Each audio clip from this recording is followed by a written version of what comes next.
Assalamualaikum warahmatullahi wabarakatuh.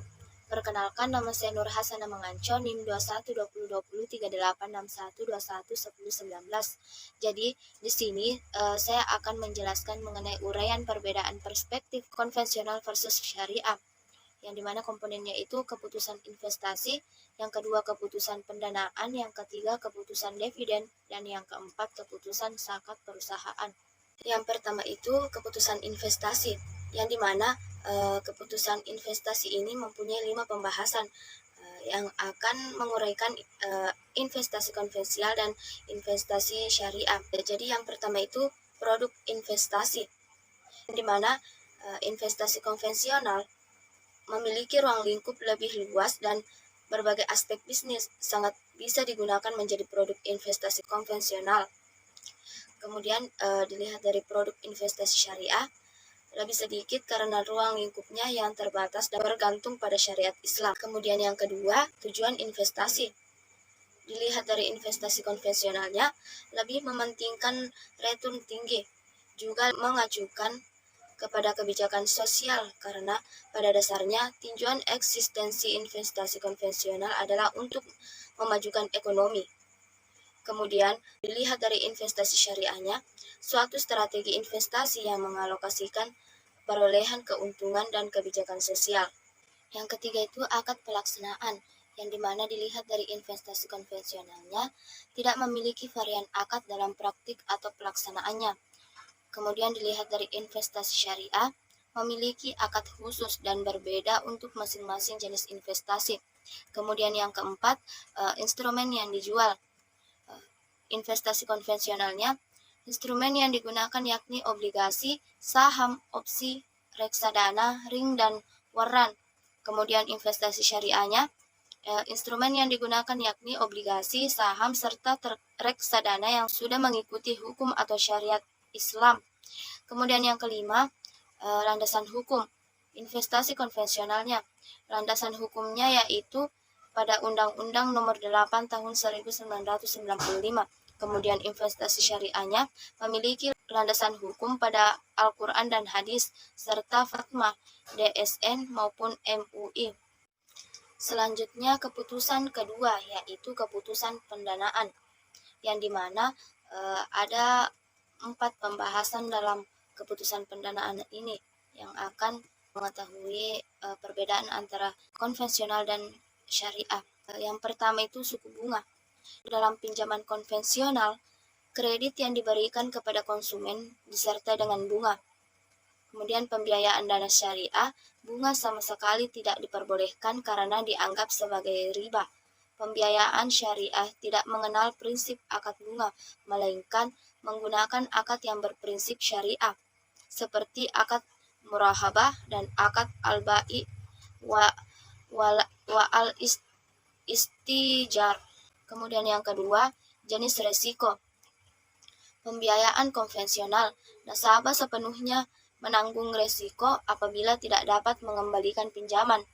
Dalam prinsip syariah, pihak pembiayaan sebagai penyedia dana syariah harus ikut menanggung sebagian risiko dari hasil perjanjian bersama konsumen. Kemudian yang ketiga itu penerapan bunga dan denda. Pembiayaan konvensional menerapkan sistem bunga pada setiap produk kredit yang ditawarkan kepada nasabah.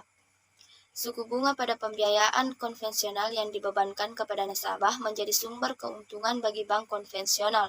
Ketika terlambat melakukan pembayaran dalam pendanaan konvensional, terdapat denda berupa bunga yang dibebankan kepada nasabah. Besaran bunga bisa semakin meningkat apabila nasabah tidak membayar hingga batas waktu yang ditetapkan. Kemudian pendanaan syariah sama sekali tidak menerapkan bunga dalam perputaran pendanaannya. Keuntungan yang didapatkan pihak pendanaan syariah bersumber dari imbalan hasil dari nasabah. Saat nasabah terlambat mengembalikan uang, pada pendanaan syariah juga tidak berlaku penerapan bunga.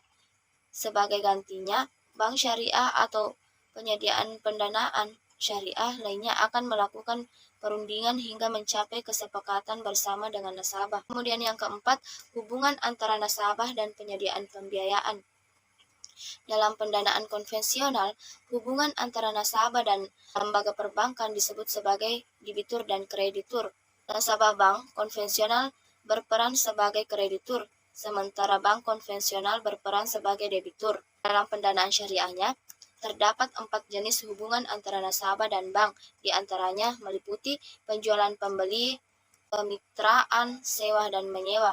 Dalam penggunaan akad murahabah, istisna, dan saham, pihak bank berperan sebagai penjual dan nasabah sebagai pembeli, sementara akad musyarakah dan mudharabah memperlakukan hubungan kemitraan. Akad ijarah memposisikan bank sebagai pembeli, sewa, dan nasabah sebagai penyewa. Selanjutnya itu keputusan yang ketiga, yaitu keputusan dividen, yang dimana ada juga 4 pembahasan yang akan mengetahui perbedaan antara konvensional versus syariahnya. Yang pertama itu perbedaan sektor bisnis emiten. Pada saham syariah, ruang lingkup usaha emiten harus sesuai dengan prinsip syariah Islam, seperti emiten yang memproduksi atau menjual produk halal. Emiten juga bersih dari hukum riba, dan pada saham syariah juga menggunakan prinsip bagi hasil, jual beli, dan sewa. Pada saham konvensional, sektor usahanya lebih moderat, umum, dan semua emiten yang tidak berasas prinsip syariah atau kategori saham yang bergerak di sektor apapun tanpa batasan halal atau haram. Yang kedua itu perbedaan kepemilikan aset. Pada saham syariah, nilai maksimal utang berbasis bunga tidak diperkenankan melebihi 45% dari total aset perusahaan. Emiten yang menawarkan saham syariah harus memiliki risiko keuangan berupa total utang berbasis bunga harus lebih kecil dibandingkan total aset. Kemudian saham konvensional diperbolehkan memiliki utang berbasis bunga lebih besar dari nilai total asetnya. Kemudian yang ketiga, perbedaan orientasi keuntungan. Pada emiten saham syariah, pendapatan non-halal seperti bunga atau hasil tidak halal lainnya tidak diperkenankan melebihi pendapatan hasil usaha dan tidak lebih dari 10% dari pendapatan secara keseluruhan, karena pada saham syariah keuntungan dari kegiatan usaha berorientasi pada keuntungan dunia dan akhirat. Kemudian saham konvensional diperkenankan memperoleh pendapatan non-halal yang lebih besar dari pendapatan hasil usaha. Kemudian yang keempat, bentuk hubungan dengan nasabah. Hubungan dengan nasabah pada saham syariah dalam bentuk kemitraan dan diawasi oleh Dewan Pengawas Syariah. Sementara pada saham konvensional, hubungan dengan nasabah dalam bentuk kreditur-debitur tanpa ada pengawasan Dewan Syariah.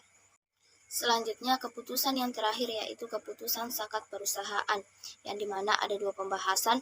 Yang pertama dilihat dari perspektif syariah, kemudian dilihat dari perspektif regulasi. Dilihat dari perspektif syariah, zakat perusahaan dikiaskan kepada zakat perdagangan dengan nisab 85 gram emas yang dikeluarkan 2,5% per tahun. Badan usaha yakni milik sifat yang melekat pada manusia tersendiri. Dalam artian, badan usaha memiliki hak dan kewajiban yang sama halnya dengan sifat manusia. Hanya saja terbatas pada urusan ma'aliyah dan ta'abudi yang masih berkaitan dengan ma'aliyah jika dikaitkan dengan zakat yang pada dasarnya wajib untuk individu karena individu memiliki zimah tersebut, tersendiri. Maka perusahaan seperti yang sudah dijelaskan sebelumnya memiliki zimah yang mewajibkannya untuk mengeluarkan zakat dilihat dari aspek hak, kewajiban, dan kegiatannya. Kemudian yang kedua dilihat dari perspektif regulasi. Secara umum, zakat diatur dalam Undang-Undang Nomor 23 Tahun 2011 yang di dalamnya mengatur jenis-jenis zakat termasuk zakat mal yang disebutkan bahwa muzakki adalah individu atau seseorang dan juga badan usaha atau perusahaan. Selain dalam Undang-Undang Nomor 23 Tahun 2011, zakat juga diatur dalam Peraturan Menteri Agama Nomor 52 Tahun 2014 sebagai penjelasan dari Undang-Undang Nomor 23 Tahun 2011 dari segi perhitungan zakat mal, zakat fitrah, serta pendayagunaan zakat untuk usaha produktif. Tetapi untuk peraturan atau fatwa mengenai zakat perusahaan, Majelis Ulama Indonesia atau MUI belum mengeluarkan fatwa mengenai hal ini. Baik, itulah tadi uraian perbedaan perspektif konvensional versus syariah yang tadi saya jelaskan. Sekian, wassalamualaikum warahmatullahi wabarakatuh.